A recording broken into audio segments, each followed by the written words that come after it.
Hello friends, मैं हूँ राकेश और मेरा एक ही है उद्देश्य, health for everyone, everyone for health. इसी कड़ी में आज हम बात करेंगे कैंसर के बारे में। कैंसर अब एक सामान्य रोग हो गया है और हर 10 से 15 आदमियों के बीच में किसी न किसी को कैंसर होने की संभावना होती है। कैंसर किसी भी उम्र में हो सकता है, लेकिन यदि इसका रोग निदान और उपचार सही और शुरुआती समय में हो जाए तो इसका पूर्णतः इलाज हो सकता है। कैंसर कोई एक तरह की बीमारी नहीं, यह एक से अधिक श्रेणियों में गिना जाता है और शरीर के जिस अंग से कैंसर शुरू होता है उसी अंग के ऊपर इसका नाम रख दिया जाता है। जैसे पेट के कैंसर तो पेट का कैंसर कहते हैं, गर्दन में तो गले का कैंसर कहते हैं। इस तरह से जहाँ से ये शुरू होता है उस ही जगह से इसका नाम लिख दिया जाता है। तो जो त्वचा की वेसल कोशिकाओं से शुरू होते हैं उसे वेसल सेल कार्निमो कहते हैं। कैंसर की 4 प्रकार की श्रेणियाँ होती हैं। पहली, केंद्रीय तंत्रिका तंत्र कैंसर। इस कैंसर में हमारे मस्तिष्क और रीढ़ की हड्डियों के जो टिश्यूज़ हैं ये वहाँ से शुरू होती है। इसकी दूसरी श्रेणी होती है लिम्फोमा, मायोलोमा।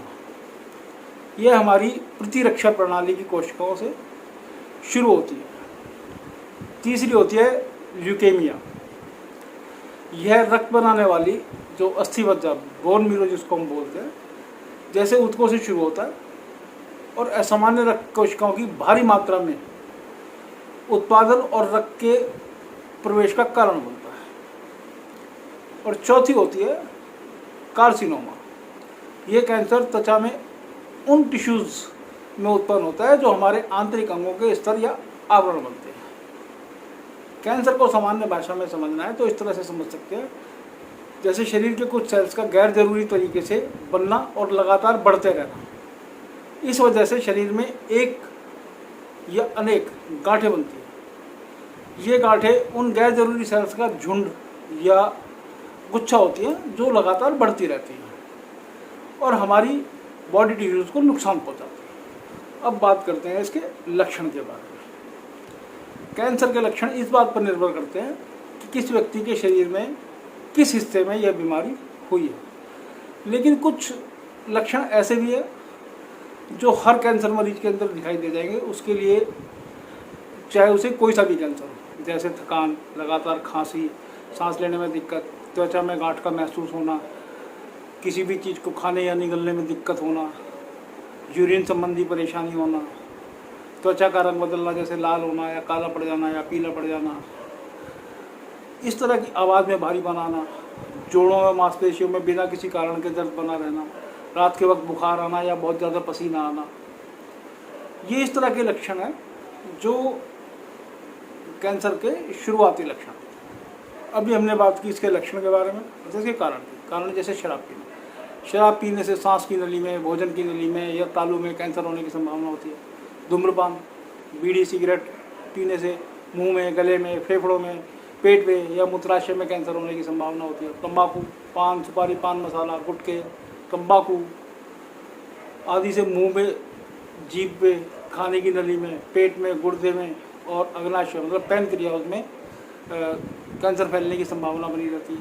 इसके अलावा कुछ केमिकल और दवाइयों से पेट, लीवर, मूत्राशय के कैंसर की संभावना होती है। ये इस तरह के साधारण से कारण हैं जिनकी वजह से कैंसर हो सकता है। अब इसके बचाव के उपाय भी साधारण है। जब उसके कारण बहुत साधारण से हैं तो बचाव के उपाय भी नो डाउट कि साधारण ही होंगे। धूम्रपान ना करें, पान, बीड़ी, गुटखे इत्यादि ना खाएं। इसके अलावा पौष्टिक भोजन करें, अधिक तला भुना ना खाएं, नियमित व्यायाम करें, अपने आप को मोटापे से बचाएं, अपने आसपास साफ सफाई रखें। इन सब चीज़ों का ध्यान रख के हम अपने आप को कैंसर से बचा सकते हैं। और अगर हमें फिर भी अपने शरीर में कोई किसी हिस्से में कोई गांठ या कोई इस तरह की चीज़ दिखाई देती है तो हमें तुरंत डॉक्टर से सलाह करनी चाहिए, ताकि हमें पता चल सके कि ये एक्चुअल चीज़ है क्या। महिलाओं को भी अपने ऊपर ध्यान देना चाहिए। अगर उनको भी अपने शरीर में कुछ ऐसे बदलाव कहीं त्वचा में गांठें वगैरह महसूस हो रही है तो उन्हें भी डॉक्टर से सलाह लेके उसका प्रॉपर ट्रीटमेंट लेना चाहिए।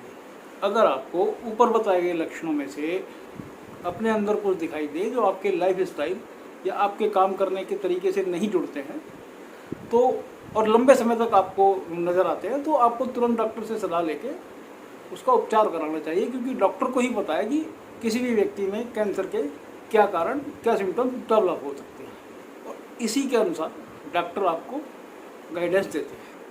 इसमें डॉक्टर ब्लड या यूरिन टेस्ट कराने के बाद पता करते हैं कि कौन सा अंग कितनी अच्छी तरह से काम कर रहा है। कुछ पदार्थों की ज़्यादा मात्रा भी कैंसर के संकेत देती है। इन पदार्थों को ट्यूमर मार्कर्स बोला जाता है।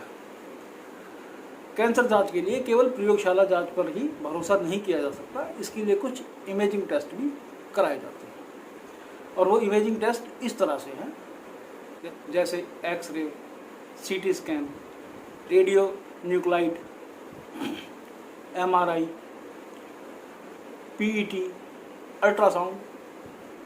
इन सब टेस्टों से हमारे शरीर के अंदर के अंगों के चित्र उभर कर आते हैं, जिनसे डॉक्टरों को ये पता लगाने में आसानी रहती है कि कौन से शरीर पर कैंसर का प्रभाव है।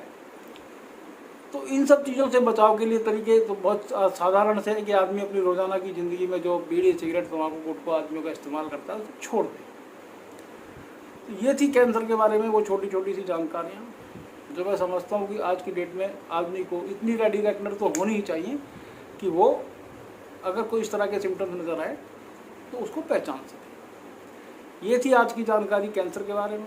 कल किसी नई जानकारी के साथ फिर मुलाकात होगी, तब तक के लिए उद्देश्य वही है, health for everyone, everyone for health.